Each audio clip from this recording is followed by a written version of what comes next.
Hey all, it's Nim or Nimicry if you're feeling professional, and welcome to the YouTube video. Now today, listen, we're going to talk something very important about the Digital Trends interview, a grand vision for the future of Warcraft, right? Now, it didn't say World of Warcraft, it said Warcraft.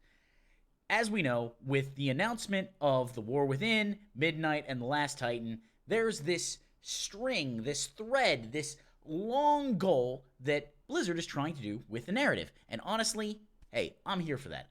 I love a nice long narrative. It's one of the things I like about Final Fantasy XIV is that the Warrior of Light story goes from the beginning of ARR all the way, technically, I think, to the end of the first patch of Endwalker, and then there's a new journey that starts, and that was with a whole bunch of other things. I'm not going to put any spoils there, but I will say that I definitely recommend, if you have not had a chance to play all through that, that is an epic, epic journey. I love it. But we're here to talk about World of Warcraft, and as you can see, you know, we've got Thrall and Anduin there, standing, looking concerned at the future, and I get it. So let's take a look here. So Digital Trends interviewed the Warcraft franchise general manager, John Haidt, and Warcraft Rumble executive producer, Vic Saraf, about the future of what Warcraft looks like, looking at the Disney model while crafting an ongoing universe and supporting the franchise for years to come. All right, stop, pause, no. Look, the House of Mouse, Disney is definitely a great business. They make a lot of money. They make a lot of money. And technically, depending on how you look at the expansions, we've already been following the Disney model in World of Warcraft. There's generally, follows the pattern of, okay, this is a pretty good expansion. This one isn't. This is a pretty good expansion. These two aren't that great, and this one's really good. So we've been following that. Now, I don't like the idea of releasing content for content's sake. I used to do that on my YouTube, and now I try to be a little bit more emotional and less analytical, just because I don't know. I think that's what people like, right? So I think that's a bad model to go with. Success-wise, it's not bad. Like, Disney owns a lot of things. I'm sure at some level Disney owns this YouTube channel. I don't know how, but look, I wouldn't put it past their lawyers. They have excellent lawyers. But I think it should be more on the mindset of the Final Fantasy XIV model. Story, focus on the story, focus on the story. The franchise will take care of itself, because here's the trick, right? If you make a really good game, people will buy it and play it and talk about it. And that's that. And it doesn't have to be big. It doesn't have to be crazy, large, expensive. It doesn't have to be AAA or indie or anything. A good game will sell. A good game will be talked about. A good game will be played and enjoyed. So, just something there. Now, there's a link here for the full interview, but that one has ads, and I'm a member of Wowhead Premium, so I want to avoid the corner ads, feeling good there. So the World Soul Saga. The series' strong showing at BlizzCon was about demonstrating to players that Blizzard is doubling down on Warcraft. Both developers made it clear that there are no signs of Warcraft slowing down across the MMO, mobile, and even real-time strategy spaces. In fact, they'd like to get a World of Warcraft expansions out faster. Okay, so I get that you may want to get expansions out faster. The thing is content has to be good, right? It just has to be good. I understand if you don't want to have content lulls, that can be fine, but what am I doing during that patch? And I'll be honest with you, I really like the Emerald Dream. I did a video on it. I think you might be able to see the link up in the cards somewhere, but I like having stuff to do. I like the world quests. I like this stuff. It's good, but if you just want me to just shuffle through content, that's not good. It's annoying, because now it's just a trend as opposed to taking some real time to enjoy things. Now, that being said, with Activision Blizzard recently being bought by Microsoft, and maybe with Chris Metzen and other creatives coming back, there could be, perhaps a faster, better quality content cycle. I mean, listen, I'm be honest, some people really like Shadowlands, and I have some feelings about Shadowlands. I thought part of it was really good, and a lot of it wasn't that great. Some people really liked BFA. Again, I have some thoughts. Some people really liked BFA. I not as much. Not as much. Really liked Legion. Had a lot of fun with Legion. Really liked Mrs. Pandaria. Warlords of Draenor was pretty good. So again, it's there's a lot there. I'm worried about speed, because I'm worried you're going to sacrifice quality for sales. And there's nothing wrong with this community, right? Has a captive audience. I'll give you an example. Buddy of mine, Frag, went to BlizzCon. He is what we'll call in this a super whale, right? So there's, minnows, dolphins, whales, and in this case, a super whale, a Leviathan size fan of World of Warcraft, right? I am a whale.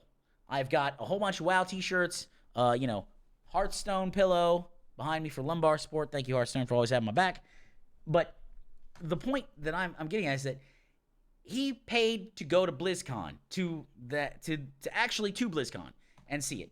And he is missing out on some of the loot that he was supposed to get, the legendary pack for attending BlizzCon. He sent in pictures and a QR code and a badge and a screenshot of the account that was accessed to purchase this. He's done all that, and he hasn't gotten his stuff. So when you speed things up, you miss details.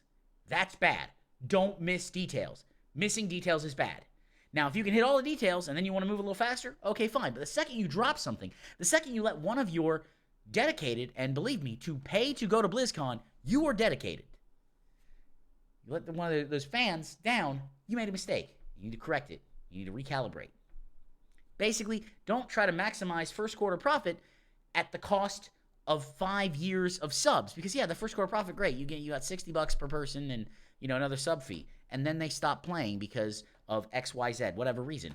Now, instead of having, potentially two purchases, it's like, oh, there it is. So I just want to mention that. It's important to not lose sight of what makes this work. Because this isn't a Disney property where it's like, okay, well, it's an hour-and-a-half movie, and then it goes on Disney Plus, and then people watch it, and they pay us $15 a month and whatever. It's not that. This has to be entertaining.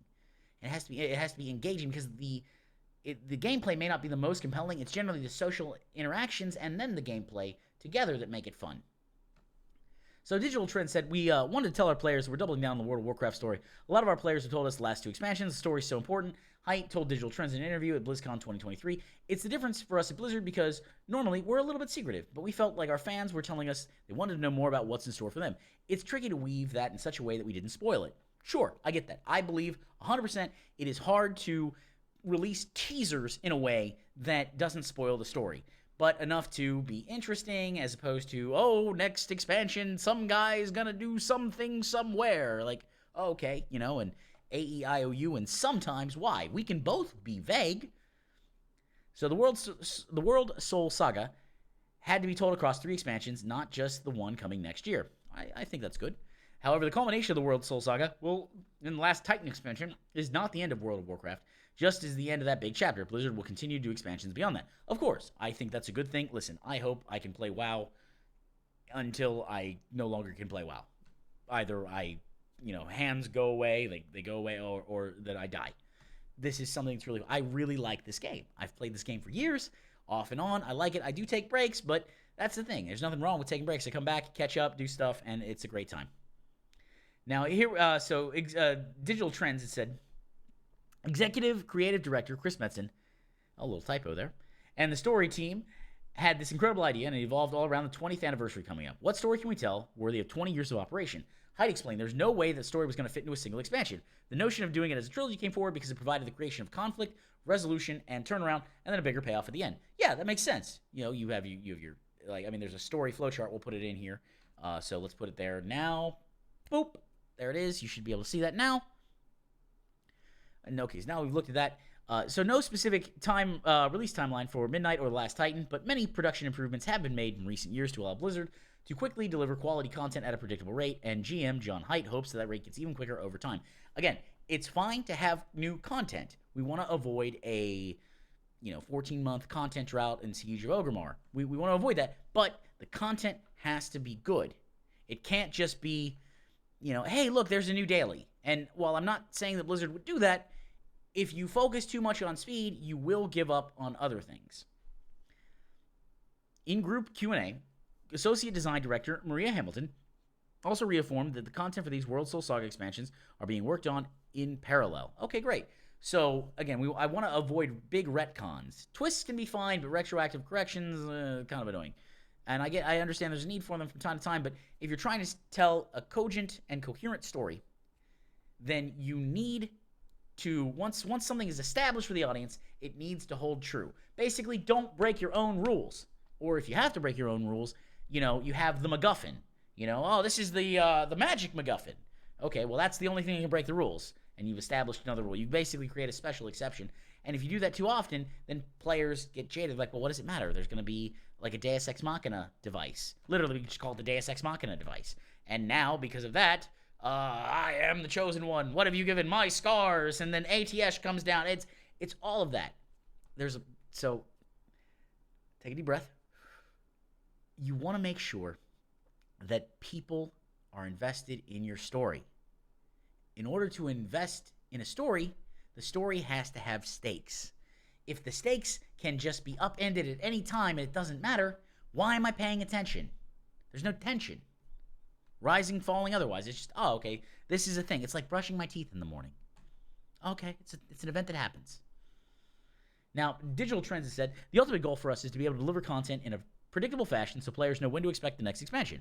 Height said, we would like to do it more frequently. We don't really want people to have to wait 2 years for the next expansion. We're not ready to commit to what that cadence is going to be because we got to find that sweet spot between our ability, how much time we think we're going to need, and when our players start to indicate that when they're ready. Now, here's the thing. They originally were wanting to do yearly expansions to World of Warcraft, and Warlords of Draenor was part of that experiment. Warlords of Draenor, for a long time, was considered the worst expansion by a lot of people because a lot of content that was promised was cut. The raids were not that great. A couple of I liked the raids personally, but we had a lot of cut content, and it didn't make people happy to, well, we don't have that now. Oh, we don't have that now. Oh, we don't have that now. And then one of the major patches had like Facebook integration, which, oh, okay, great. That was cool. And so I have to push back on, you know, when are we ready? I don't know. That's something that market data will bear forward, but I think a year is too fast. Now, that being said, if you have a massive, massive team, that's a different story. You figure what? You do 3 patches a year, you know, 1 every 4 months, new content, you keep going, and that way people can have fun. All right, and then, of course, The War Within also falls during Warcraft's 20th anniversary, and while they're doing something to celebrate the franchise birthday every year, players can probably expect it to be even more of the top in 2024. Oh, absolutely, I believe that. I am 100% believing that. I actually have a really cool idea for a video I'm going to work on for the 19th anniversary, so that'll be something fun, and hopefully I can pull it off. But let's see, Ready to Rumble. I don't really care about World of Warcraft Rumble, or Warcraft Rumble. I don't care at all. Nothing I've seen of it has been like, you should play this. I got some achievements in WoW, and I'm like, okay. If people like it, more power to you. Do your thing. Have fun. If people don't like it, okay, again, it's that. Now let's talk about the foundations of the future. Here we go. So Blizzard doesn't plan on slowing down with Warcraft anytime soon. Hyde believes he's laying a foundation for future developers, following the footsteps of companies like Disney. Again, Disney doesn't have the, I wouldn't say is the one to emulate consumer protection and friendly-wise, but they definitely own significant things, significant holdings and IPs and everything else. So Digital Trends said, what I tell my team is that we're the caretakers of the universe. If our job is done right, we're handing it off to the next generation of developers, and they'll carry it forward. I look at Disney as a model for us. We should be crafting that universe. We should putting enough care behind it. Same thing with Marvel. It started off as comic books in the 1930s, and look where it is today. As long as we're being thoughtful and careful and laying the groundwork, future talent will be able to step in and take it even further. There'll be new devices, new forms of entertainment, new ways people get together and enjoy the universe. I'm with that. I like that idea in theory. I just don't think the execution is going to be there. Now, I'm willing to be wrong. I hope I am the most wrong on that. I do, because I like World of Warcraft. I'm a big fan. I'm playing it and enjoying it, and I hope that it's good. I'm not a big fan of RTSs, but you know what? There are people who are fans of RTSs. I hope they have one too. But, you know, it is what it is. So, ultimately, I'm cautiously optimistic about what's happening here. I'm not a big fan of certain things, but, you know, Blizzard has pulled it off in the past, and with the return of Chris Metzen, along with a new acquisition, perhaps this will be a great time. That being said, friends, let me know in the comments below, of course, if you agree, disagree, all those other things, and I will see you in the next video. May the mount that you're farming drop on the first kill. I'll see you in the next video. Take care.